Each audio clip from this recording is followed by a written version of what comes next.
full of outstanding and world-class vision and world-class this. I'm a real leadership geek, honestly. I've spent my whole career reading books and chatting to people. I just find the whole thing and the announcement, the way it's been announced, bizarre. If you could move away from a model where teachers are so intensely focused.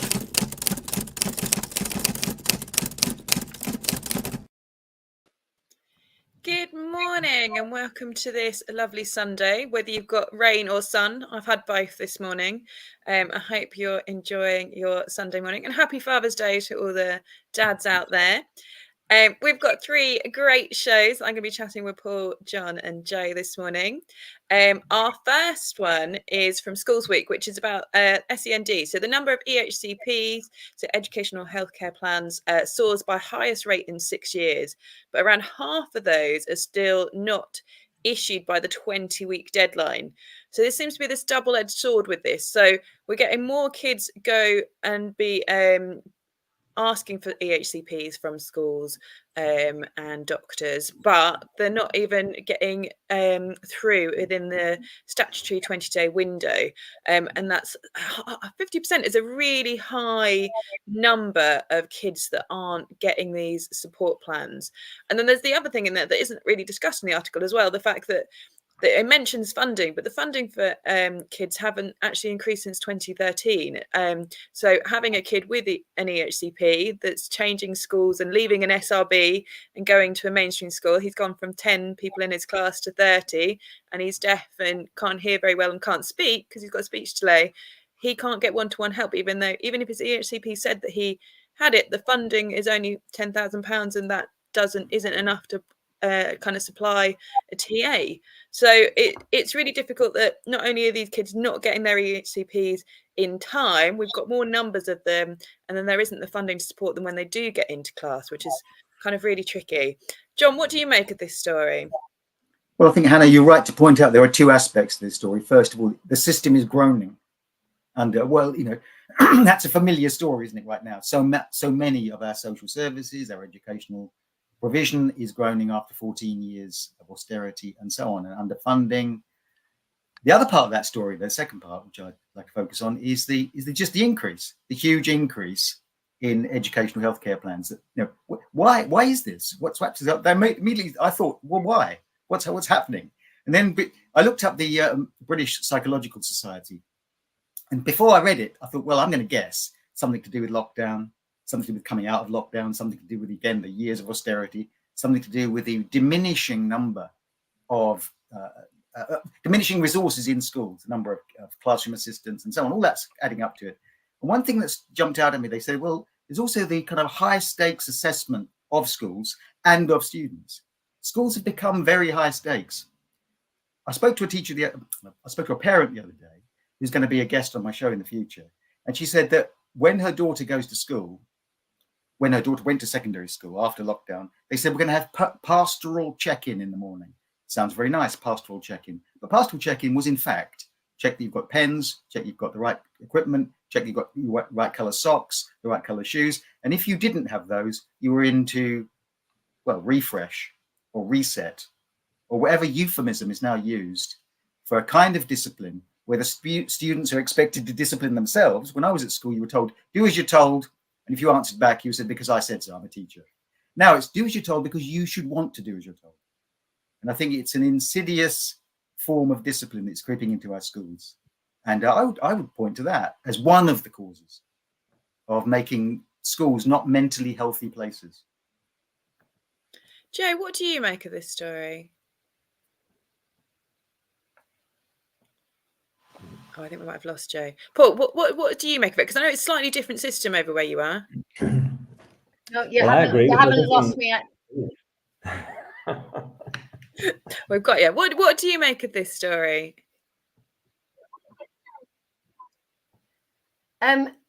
I look at it from multiple different perspectives. One of the things that I was trying to find out some information on this morning was the number of parents who are applying for EHCPs and schools have just been asking to contribute advice for. My in-school experience tells me that probably a good 30-40% of the EHCP applications that that we're aware of for our young people are now coming via the parent request route rather than straight through school. Some of that is coming through because of frustrations with the system, that it takes a long time for that process to go through. Schools obviously having to gather evidence, working on whether an assessment is actually needed. Parents can just go direct to that source and request, and then we as a school do that backfill. What I do see is perhaps parents not being entirely sure what an EHCP can offer their child. They only understand that it means more support, and they're not actually clear on whether that's the right route. They're often parents who feel that they want an explanation for some of the difficulties that their young person is having. And because CAMHS has got a significant backlog, certainly in my area, they're not getting a diagnosis of a neurodivergent condition that perhaps they're concerned about. So they can't get a diagnosis for something like ASD. They're looking for help and support because they know that their child needs something. They're applying for an EHCP. Local authorities are often declining to assess due to not enough evidence. Usually that pushback then comes back onto school, as we didn't provide the enough evidence, despite the fact that we might have been able to explain to a parent we don't have that evidence because of certain situations and circumstances in school. And the whole system, as John says, is becoming overclogged with people essentially, I think, banging on a door and saying, I need help, but they're not clear on whether they're banging on the right door, because the doors that they've previously banged on are also not answering. I think it's that it's a little bit as well with potentially with schools as well, not being able to support all the kids in the way that they want to because of funding cuts. But actually, if they have EHCPs, then they do get more funding and they can support the kids better. But also, make potentially that, like you touched on neurodiversity, like we know a lot more about it now, so we're able to kind of recognise it a lot more. My sister's Senko down in Cornwall, and I've got kids up here that are going through the ADHD diagnosis, and they're saying about 4 years. And I've got kids in year 7 that are going to be lucky if they get that diagnosis before their GCSEs, and that could be a really big change. So it's quite a long time in terms of the process. But I wonder whether that's changed from the day, because I remember I watched Celebrity Get Me Out of Here. Sam Thompson, who won that, is obviously got ADHD, and I remember watching him, very embarrassingly, admitting this on telly, back in the day. I used to watch Made in Chelsea, and I didn't realise that he was never diagnosed with it. So for me, as a teacher, watching him on that, or when later, I was like, he clearly got ADHD. How has nobody picked that up kind of through his educational process? And I think that's it. Maybe we're more aware of it as teachers, so we're picking it up, and potentially parents are more aware of it because it is in this more open space. So maybe they're picking it up. And it creates this kind of backlog. But also, it is important that they do get support. But like you said, are parents really understanding what the HCP stands for and what it means? I talked about it a little bit with my sister because both our children have got EHCPs, and we actually did the opposite. We thought we were overthinking it and didn't push them for them to start with, because no, they're just fine. And then it's like, oh, actually maybe they do have those things. But yeah, and again, from my son, I can tell that COVID massively affected him. He didn't get the speech support early on, and when he did get it, COVID happened, and then it turned to 1 hour a fortnight over Zoom, which is not going to help my child develop his language. So therefore I feel he's kind of a couple of years behind in terms of his therapy and getting that. So it's that kind of perfect storm of things, isn't it? But Paul, you've got a slightly different system over there, but the same problem, you think? I think really it's the same thing. We just have a different system and a different way of approaching it. But look, the same delays, the same problems, the same issues are happening here in Northern Ireland. I think everybody has a need to know, and a need to know about their children. I think parents like to know, and they like to know, oh, that's ADHD my child has. And there's something kind of satisfying or whatever, just knowing. I think teachers need to know as well. And I mean, it helps us to work out, and it will explain kind of the rise. And there isn't much research or anything done on that. That would be a very good thing to do. And then, we're facing this rise in pupils with special needs on the resources that we have currently. There are no additional resources. There's no staff development. We all have basic training in how we manage children with special needs, but with the increase in the numbers and the severity of the need, I think we need a lot more staff development in how we manage that as well. I completely agree. Thank you all for your opinions on that one. Let's go to our second story.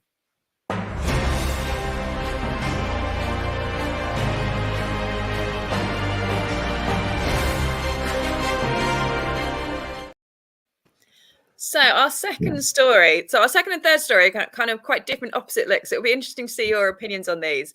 This one's from The Guardian. So Jenga, dodgeball and no phones, a London school's radical 12-hour day. This is about All Saints Catholic College aim to give children their childhood back by breaking their screen addiction. So students can attend from 7 a.m. to 7 p.m. Monday to Thursday in year 7s and 8. For £10 a week. They get a cooked breakfast, a family dinner, and are offered loads of activities. But their catch is they have to hand in their phones, or they have to be remained in their bag switched off for the entire 12 hours, no peeking. Paul, what do you make of this story? It's great. It certainly catches the headlines, doesn't it? And Andrew Neil is the principal, and I think his idea it's really laudable. I think it's admirable. I think it's great to have an aspiration that is very much about education. And he says he wants to give children their childhood back. Gosh, I think that's fantastic. Wouldn't we all really love to do that? And I'm glad that he's kind of, setting aside the whole league tables and results and everything. I think that's great. He clearly has a strong rationale and a vision for what needs to happen. And I hope he gets, the will and the backing of staff and parents and everybody. We know, research tells us, there's a very strong link between extracurricular activities and academic performance, personal social development. And I think they've even discovered now, entrepreneurship and so on is very direct correlation between how you get on at school and so on. I do have some concerns. I do wonder, is this teachers parenting? Where is the boundary? Where's the responsibility here? We are going to look at our other story, which is about giving teachers, Friday afternoon off. I'm not preempted, but we're now asking teachers to work a lot longer. Okay, they might be remunerated, but there's an energy issue, there's a professionalism issue, and there's that line between, parenting and teaching, But look, overall, I think it's a super idea. It's person-centered, child-focused. It's aimed at enhancing the person now and in the future. I think it's a great idea. I just hope it's well thought through and it works. I agree, because I was in charge of enrichment a couple of schools ago, and I read a lot of research around it. And it is pupils that do extracurricular activities. It equates to about equivalent of a grade at GCSE if they participate in those. So having those opportunities are really good, and especially as a single mum myself, and my son moving to a different school, they don't have wraparound care. They've got breakfast club, but they've got no after school club. And suddenly I'm like, I'm luckily in the fact that I'm in a school, I've got 20 minutes to find somewhere to somehow look after my son or pay a childminder to do it. So the idea that they've got this opportunity for these school kids to stay and do these activities is really good. But 7 to 7 does sound like a long day. 7 o'clock at night. Is that going to, it says like rebuilding their childhood, but should they be spending that childhood with their parents? What do you think, Jay? I looked at it from actually a financial perspective. The article says that that's been done to a cost of £20,000 for the length of this experiment, I guess, whatever we want to call it. That's not sustainable long term in terms of current school funding and everything else. Not if you're only going to charge parents £10. I think it's an absolute bargain. My dad would have some opinions on this as about what it says about both parents working, what it means for family life being different. Family life does mean that some parents, certainly of the young people I teach, they're out at work early. They maybe don't get back until at least 6 o'clock in the evening. From a safeguarding perspective, I think it's absolutely brilliant that these kids are somewhere. People know where they are, what they're doing. I would imagine that you don't have to sign up for the full 7 till 7, that there's an element of flexibility in it, although the Guardian didn't quite go into establishing that. But I do agree, that the tiny old-fashioned bit that still hears my dad's voice in my ear is that, why aren't these young people spending more time with family? Why is it a different way of looking after people? Why do we need that? Exactly that. And we've had Dean Cotton messaging, I'm interested in the phone ban in schools. Should we not be teaching students to use them responsibility? We don't ban them in the workplace. John, what do you make of that? Yes, just to pick up on the phone bit, because the phone got picked up in the media, and a lot of people say, yes, phones, that's the problem. It's this new technology, it's phones. We didn't have phones when we were a kid. I don't think the phones is an issue, really. I absolutely don't ban phones for kids, really. That's their technology. Let them have it. I think it's a moral panic, cultural panic that young people today, when I was a kid, it was watching too much telly, watching too many American shows or something like that. Let them have their phones. It's fine. That's not the problem. The problem is that when childhood became a luxury for a lot of families, a family childhood became a luxury, an awful lot of families in our country, and I'm going to say since the 1980s, there was a development in our economy, a development in our society, which made for many families, not most, but many, where providing a life outside school or allowing students to have a life outside school became a luxury.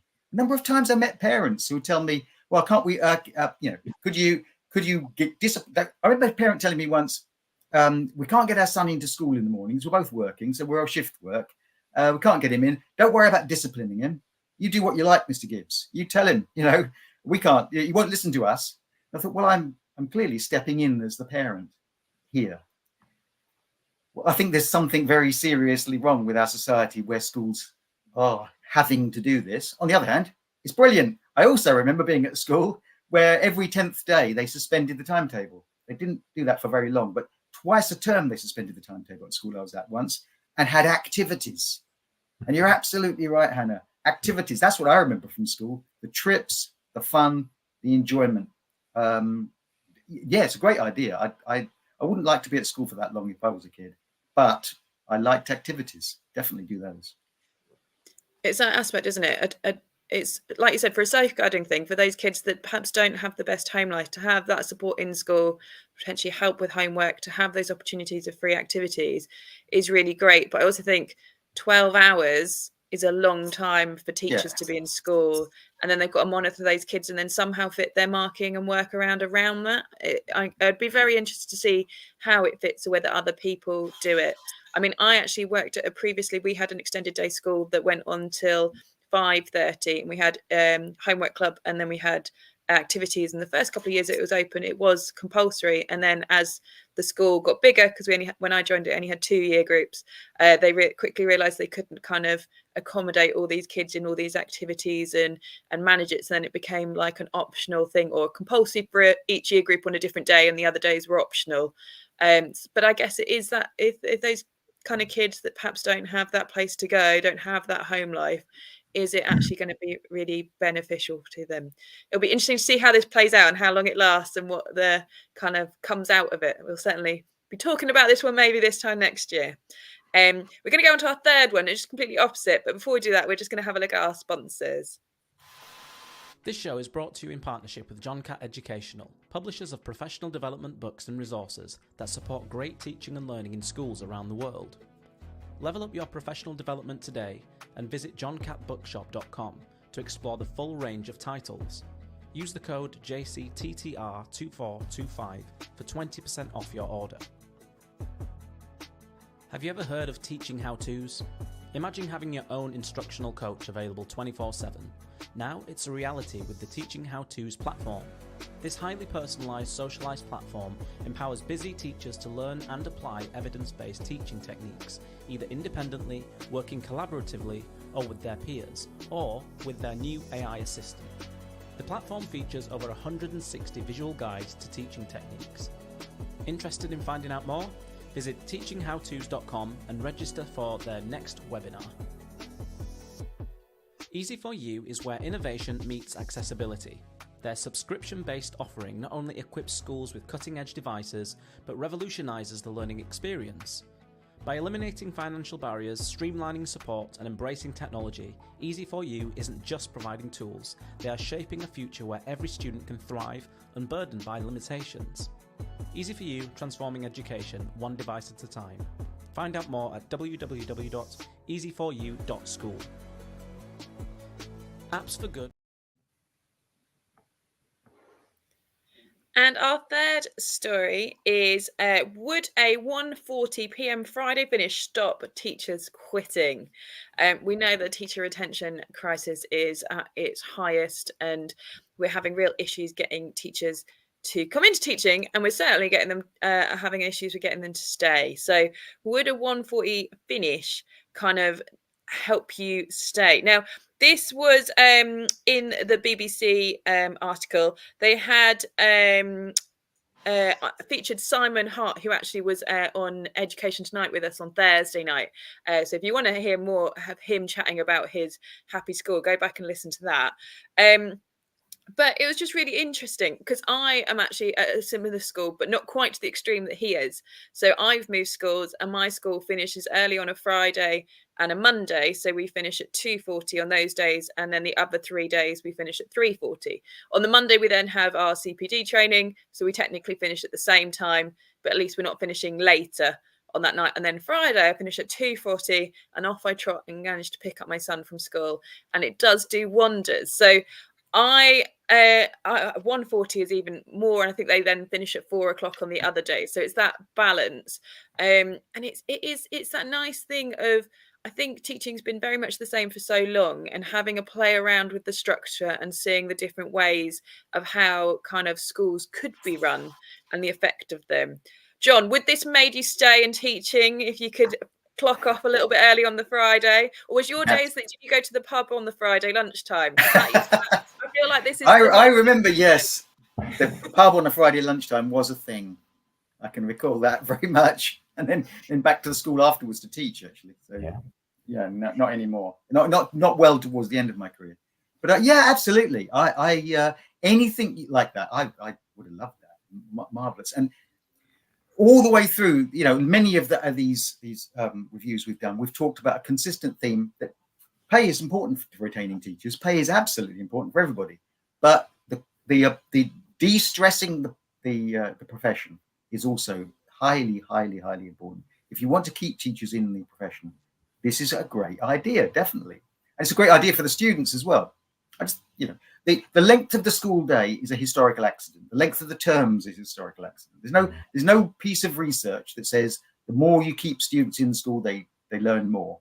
In fact, every teacher knows that after lunchtime, it's diminishing returns. Really, you do most of your learning in the mornings. I would go for shorter school days across the board if I possibly could. A lot of school time is wasted and filled with things that you have to fill things with. And Friday afternoon going in, doing a quiz, or Friday afternoon showing a video. How many times I've done that? Because it's Friday afternoon and you're not going to have an easy time. Send them home. However, it goes back to our previous story about what they're going home to and so on. So I like the idea of finishing at lunchtime and activities in the afternoon, right across the board. Yeah, like having activities afternoon on the Friday afternoon. We're just adjusting the curriculum ourselves here. It would be great. Yeah, I know I'd go every afternoon. I wouldn't teach in the afternoons at all. Definitely. Yeah, so like that can work. It's one of those, isn't it? I know my school adjusted that they put maths and English curriculum for the Key Stage 4 in the morning, and we get them in the afternoon because they're deemed the core subjects. They're more important than mine. So there's that play of it. But essentially, it is essentially that they do the arts and crafts in the afternoon. But I just work hard to make sure they still engaged at that point. But it's the same for us teachers. Like you say, we are kind of exhausted when we hit period 5 on a Friday, there is that, especially if you get a difficult group, we're all exhausted and mentally drained by the time of that get there. I think the thing that people don't realize with teaching, essentially, if you were to be in an office and present one presentation, you'd probably spend a couple of weeks preparing that presentation. We've got 4 or 5 of those to do a day, and it is just a whole nother mental load. That's what it talks about in this story about quite often teachers are burning out through mental exhaustion. Paul, do you think that having leaving early on a Friday, that would help you with your kind of refresh and have a slightly longer weekend to then go back all recharged on Monday? Well, I was fortunate enough to teach in a school that used to have a 12:30 finish on a Friday. Now, it came about because at one stage it was a boarding school, and the boarders had to get out early to catch the train to get home every weekend. And although the boarding had finished when I taught in the school, that lovely little legacy of finishing at 12:30 on a Friday, that was kept on. It was lovely. We all looked forward to it. On Friday, you only had 3.5 hours, and if you had tough classes or whatever, you kind of felt you could get through that 3.5 hours. Sometimes, you would go home at 12:30. That was great. You could. Other times, you would use the time. It's a couple of hours. It's like 2 long free periods, and there were things like, for example, you would get into the photocopier, and that's the only time you could get in because everybody else was gone home. Or in my day, it was the Banda machine, and you'd get all inked up and everything, things like that, But it's a lovely perk.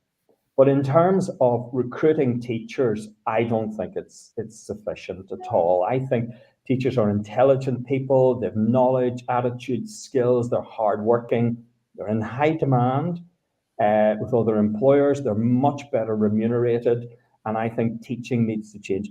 If you think about some teachers and why they go to work abroad, they go to work abroad because they're treated much better there. The conditions are much better. People want to teach, but they want to go into schools where the conditions are human, where they're treated well, where they felt looked after, so that they can then do a really good job themselves. I think, like, for me as well, as a teacher, if I wasn't having to go collect my son, I'd probably stay on that Friday and get everything done and my photocopying done and get my planning, maybe my marking done. So essentially, I'm then staying for the same time, but then the rest of the week, I basically stayed longer for free. So is it something that we'd have probably ended up doing anyway? And this is just a fancy way of kind of putting a bow on it and making it look better, Jo? What do you reckon? All of this, it depends which version of Jo you ask. You ask Jo the DSL and she's having a fit about what children might be doing and what safeguarding worries I might have if they've got more time unsupervised, unlooked after, especially some of our most vulnerable children. You ask Vulnerable Learners Champion Jo, and she thinks about the kids who struggle with the intensity of school. So some of those children who are on the SEN register who do have a variety of needs that mean that focus and that concentration, they're holding it together for 4.5 days, maybe then instead of 5, and what that might mean for them. You ask perimenopausal Jo, and she would say, yes, absolutely brilliant. Anything that means that she can get a little bit of brain rest at any different point. You ask Deputy Head Teacher Jo, who thinks about timetable and where we would cram in all of those guided learning hours. It's you can't have everything, and everything is always going to be a compromise. Personally, my solution would be more PPA for teachers that can be taken with a flexible approach, and schools having better leave of absence policies. The best thing my school ever did for me last year was to give me a day off to look after my nephew while my other nephew was having surgery. I could support my family, and I didn't lose a day's pay. And I had a great time because I went to the play park with a 3-year-old who was very excited about everything. It was those types of things, I think, make a difference rather than a block one size fits all. But therein lies the problem again, is how do you make it fit everybody and no one all at the same time?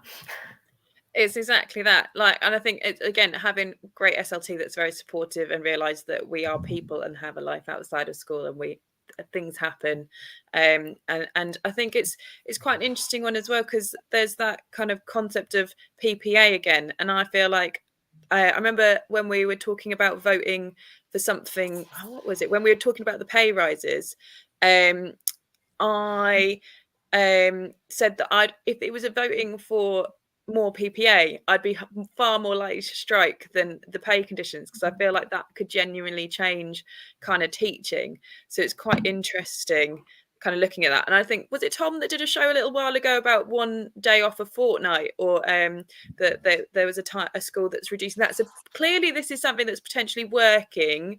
So it'll be interesting to kind of see what kind of comes out of this. I think maybe it is the quiet start of changing the way we do stuff and actually looking after our teachers. So hopefully it's headed that way.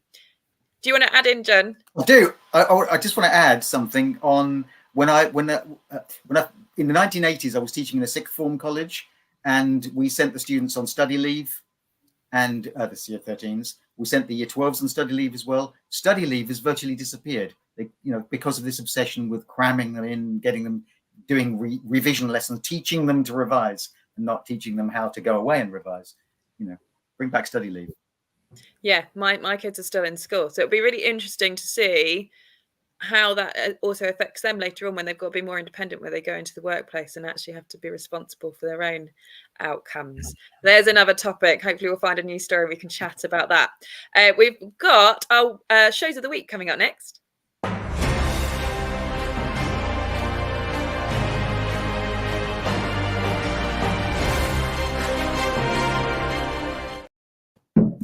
And Jo, I'll come to you first. Who's your show of the week this week? My show of the week was the school trip debate. I obviously saw it start on Twitter and aspects of that, and I think it's always great when Teachers Talk Radio manages to bring those things that teachers are, I'm going to use the word debating, on non-teachers debating, that it gets brought onto a show that allows more nuance, more discussion than a few characters on Twitter will do. But I thought it was really great. Yeah, and that started from us chatting about it last week on Weekly Review, and we were like, oh, this needs more chat. And I think Lucy bringing that platform to Naomi and Nathan to show that we can have that chat kind of in the Teacher Talk Radio way that was really polite but really well articulated, and it wasn't this, because they both had such horrific abuse on Twitter, and it doesn't need to be that. And we can have these arguments and have these debates put in like a sophisticated manner that is Teacher Talk Radio. And full credit to people who are willing to come on and speak about something they obviously feel passionate about in that way, because after, as you say, all of that abuse that both sides had, it would be easy to just say, oh, I'm not talking about that now. Exactly. And if any of you watching have something you're passionate about, then do slide into the Twitter DMs of Teacher Talk Radio and say you want to come on a show and talk about something. We're more than happy to have teachers on chatting about teaching. Paul, what was your show of the week this week? Well, lots of great shows this week, but the one I'm choosing in particular is the show you were on, Hannah, with Adam Spence. And you had two guests on. You had the wonderful Simon Hart, whom we've talked about already. He's known as the kind head, and I think he is. He's helping his staff have a half day on Friday. It's not really a half day, but that's it. But well worth listening to for anybody who wants to improve, the quality of life for teachers. Some super discussions. You also had Freddie Whitaker on, and that was very much about dissecting the manifestos of the Conservative and Labour Party. Very, very, very good stuff as well. Well worth a listen. And maybe I should say, I think I'm on that show this week, and I am the slim imitation of Brent. If anybody can imitate Brent at all, he's irreplaceable. and irrepressible. So Yeah, we're Tune in missing if you Penny have at a the minute. moment. But yeah, a great stand-in, keeping the seat warm, and you're going to be going through the other manifestos, so we'll have covered them all. But I think Mr. Hart's amazing tea trolley was definitely something I want in every schools to be implemented. It sounded amazing. John, what was yours? Well, I'll go for the yesterday's Twilight show with Graham Stanley. It was about teaching visually impaired students, and they had a great guest. I think it was Lucy Mardell, who it was like a window into a type of teaching I know little about, and a window into how what wonderfully professional teachers are like when they're doing when you hear them adapting their teaching and working in that way. And in the middle of the show, she talked about how all the things we've talked about today, how the great problem they were facing at the moment was the stress students felt under coming out of lockdown, back into school, and generally the environment of stress in schools. It chimed in with much of what we've said today, as well as being just a brilliant understanding of a whole different world of teaching. Lovely. And mine is Jamie Clark's debut show that was yesterday, which was on the DNA of learning. He had Abdul on, and they were going through kind of how tech can enhance all the different areas of teaching. It was really interesting. Some really great points on how to kind of use tech in feedback and the advantages and disadvantage, and going through lots of different strands there. So you can either watch that back or it'll be a podcast shortly. So some great options there. And that brings us to the end of the show. Thank you to my lovely panel, Paul, John and Joe, for joining me today. And the sunshine is still out, so I'm hoping that it's going to stay out for the rest of the day. I feel like I don't go an hour without rain at the moment. So maybe I'll get a bit of summer this afternoon, and I hope you guys all do too. So thanks for joining us on this Sunday morning. Full of outstanding and world-class vision and world-class this. I'm a real leadership geek, honestly. I've spent my whole career reading books and chatting to people. I just find the whole thing and the announcement, the way it's been announced, bizarre. If you could move away from a model where teachers are so intensely focused